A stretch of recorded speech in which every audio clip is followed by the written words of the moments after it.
వెదకుడి అంటున్నాడు ఆయన.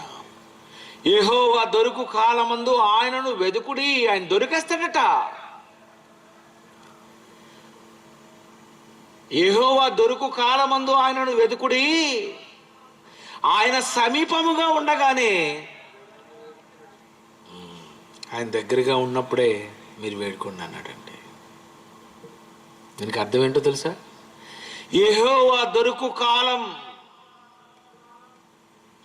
దేవుడు దొరికే కాలం ఉంది.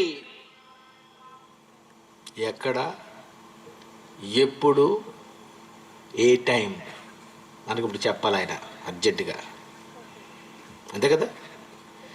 యెహోవా దొరుకు కాలం ఉందట. యెహోవా దొరుకు కాలమందు ఆయనను వెతకుడి. ఎక్కడ దొరుకుతాడు, ఎప్పుడు దొరుకుతాడు, ఏ టైంలో దొరుకుతాడు? అతను పట్టుకుందామా? దేవుణ్ణి పట్టుకుందామా? దేవుడు దొరికిపోతాడట. దొరికే దేవుణ్ణి ఇప్పుడు పట్టుకోవాలి మీరు. దేవుణ్ణి తెలుసుకుంటే అతను నీకు దేవుడు అవుతాడు. నువ్వు తెలుసుకోపోతే ఆయన నీకు దేవుడు కాడు.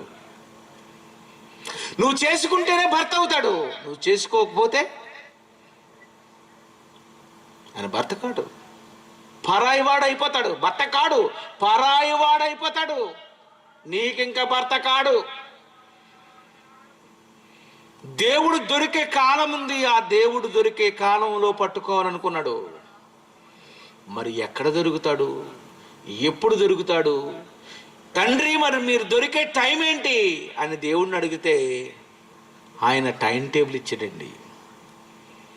అపోస్తల కార్యములు 17వ అధ్యాయము 26, 27 వచనం బాగా చదువుదామండి.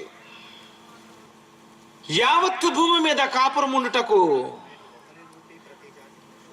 దేవుడు ఒకరి నుండి ప్రతి జాతి మనుషులను సృష్టించాడట. జాగ్రత్తగా వినండి.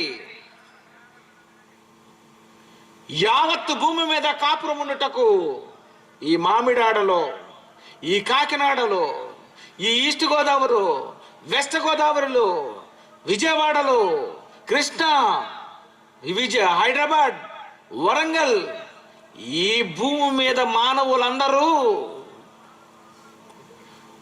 ఒక్క దగ్గరే ఉండాలి. వీళ్ళందరూ ఏం చేయాలట?